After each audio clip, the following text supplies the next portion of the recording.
This is Fox 5 Morning News. Well, women tend to outlive men, but when it comes to finances, experts say a lot of women haven't made any contingency plan for their future. Well, joining us now with some sound steps that women can take to improve their fiscal future is Samantha Freilich, a certified financial planner, and Vice President at Bernard R. Wolfe and Associates. Thanks for coming in today. Thank you for having me. I'm pleased to be here. It is so important to talk about this, and I thought it was interesting that looking at some of the numbers, that 90% of women will eventually be solely responsible for their financial planning. And why is that? Well, you know, we face a lot of challenges as women. We typically retire on 2/3 of the amount that a man would have to work with at retirement, yet we live 5 years longer. So that's a greater challenge. We should be devoting even more time to our long-term retirement planning than a man should. And unfortunately, you know, I find women tend to be great at the day-to-day finances and managing a household budget, but they tend to leave those longer-term decisions to someone else that they trust. And unfortunately, what can happen is later in life, that person who you trusted, they may not be around anymore, or the trust may be misplaced at some point. So it's important to be in the driver's seat and really know what's going on around you so that you're not vulnerable someday when you really need to make some important decisions. That's so true. So let's talk about, you have 5 financial tips that every woman really does need to know. The first one is really just to take the driver's seat. Right. Absolutely, like I just said. I think, you know, the second one, think emergencies. I think the 2008-2009 financial crisis was a perfect example of that. You know, a lot of people ended up without a job for a while. What's unemployment or a large medical expense that can come up?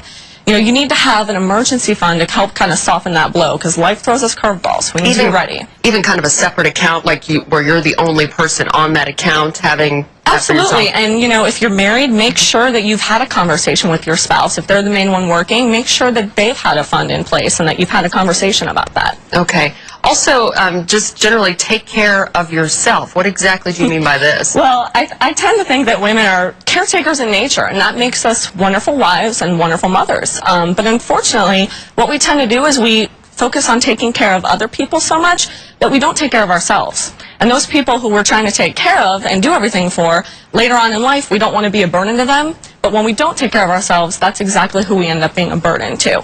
So I think, you know, long-term care is a very important consideration. And if you're a single woman, more importantly, disability insurance. Because if you find yourself unable to work, you may not have a spouse or someone else to fall back on. Mm-hmm.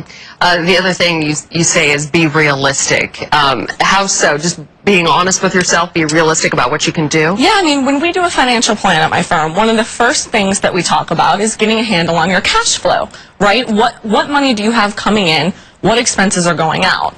At the end of the month, if you have more expenses than you have income, you've got a real problem. And if you can't at least start saving for retirement, you know, you're gonna have a real issue longer term for when you don't have all the income coming in that you normally would have. And also because we can't solely rely on Social Security really anymore. Absolutely. The first page of the Social Security statement says this should not be your sole source of income during retirement. All right. It should Good only reminder. supplement a small part. Right. All right. And lastly, ask an advisor.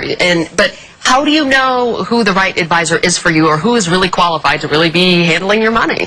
Well, I always recommend, you know, there's obviously a lot of advisors out there, but it's very intimate. It requires a lot of trust. You need to work with somebody who you trust, who you feel comfortable with, because you need to have good communication with that person. And you share a lot of private details with your advisor. So it has to be someone that you trust, obviously, but also a great tip is, you know, a certified financial planner is held to higher industry standards as far as education, experience, and ethical considerations. So I always recommend a great tool. There's a CFP website, www.cfp.net/find. You can find one in your area. And we also have that link to our website as well, myfoxdc.com. Samantha Freilich with Bernard Wolfe and Associates. Thanks so much for coming in today. Thanks for having me, This is such useful information. It's a good reminder, even if you've heard it before, but it's a good reminder to hear it again. Thanks. All right. Thanks, Samantha. All right, Allison, over to you.